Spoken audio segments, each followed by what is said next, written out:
Good morning from my home in West London. As you can see, the washing is out and the sun is shining.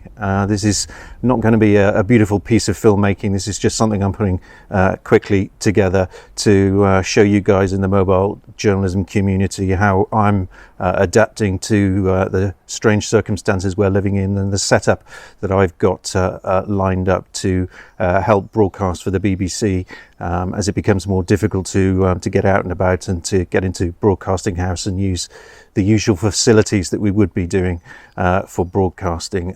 It's a sort of Mojo standard journalism hybrid, if you like. I've taken what I regard as sort of the core of mobile journalism philosophy and adapted a little bit to maybe a slightly more high-end, sophisticated solution. Don't know how long we're going to be using it for, but it's all up and ready. So come with me and I'll just show you through what I've got lined up.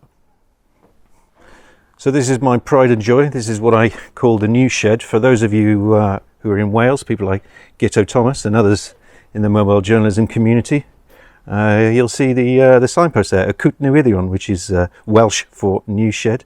And this is a setup that I've had for quite a lot of time. I normally use it as a combination of a games room and a study, but it's been revamped quite considerably for the current circumstances. So come inside and take a look. Now normally there would be an Xbox in here, probably my son curled up on the sofa bed, which I've taken out of this room, playing on his Xbox, and you may notice quite a number of souvenirs from my beloved Brentford Football Club on the walls there. But this has been revamped quite considerably over the last week or so, so it can be used as a studio for coronavirus coverage in the days ahead. And I just wanted to run you through how I'm getting on air from this temporary studio. I put in a 50-inch monitor there. At the moment it's showing the news channel, but if I change the input here, talk to my remote control, go to inputs. In the back of the TV I put a USB stick and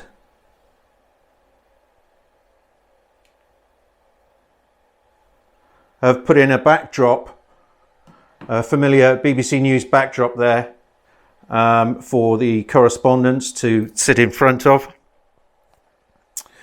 Getting on air via a broadcast camera there, the Sony camera. Of course, if you're going pure Mojo, this could quite as easily be an iPhone or an Android phone using a Live View app or WMT app, whatever it is that you use in your particular broadcast house, or even Skype or FaceTime. Camera is lit there. I've got a top light and also a couple of spots which are just tucked away in the corner at the moment, but will be used to light the live shot when the correspondent's in place. And it's not properly framed, but you can see there that with the correspondent sitting in front of it, that'll be the live shot with the correspondent's head and shoulders and the familiar BBC News logo. It's similar to a setup that we use in a number of our BBC studios. We've got one in Geneva, we've got one in New York, and that's kind of where I got the idea from of getting a monitor, and if you crop it right and have the correspondent sitting in front of it, it gives a pretty professional result. The camera is connected to IFB. At the moment the IFB is a lav mic, although with the issues we're having over keeping things sanitary and not sharing equipment and so on, I will probably change that to a gun mic on a stand before long, rather than using the lav mic connected to the camera. IFB on the audio is via a little headset bought on Amazon for about 10 quid into a 3.5mm mini jack. Again, I bought a lot of extra earpieces because I don't want the correspondents sharing earpieces for safety and health reasons. So I've got a box of about 20 of these. So as each correspondent uses them, we can either throw them away or keep them separate in bags that are named, so correspondents aren't sharing earpieces, and hopefully that'll reduce the risk of cross-infection there.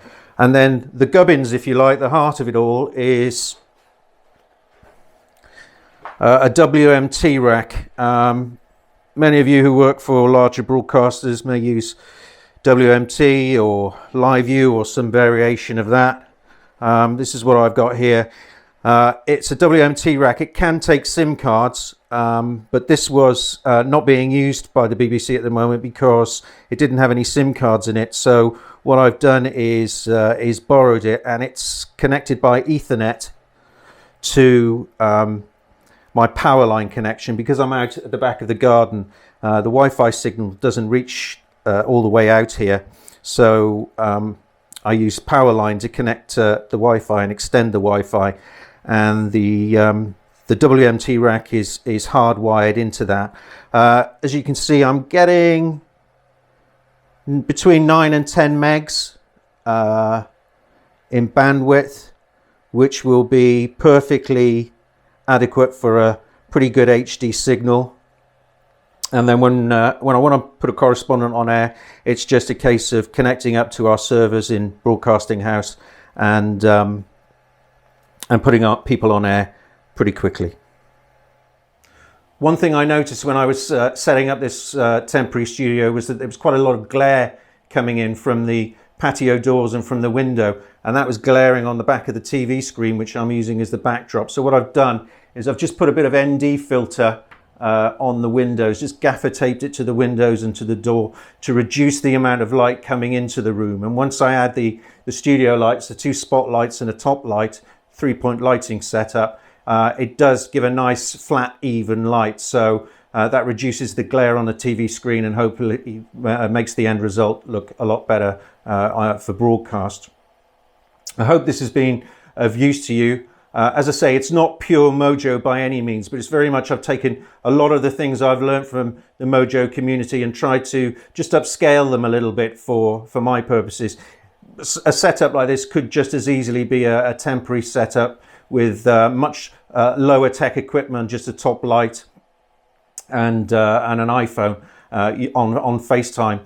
I've gone a little bit further than that, but the thoughts and the thinking are the same.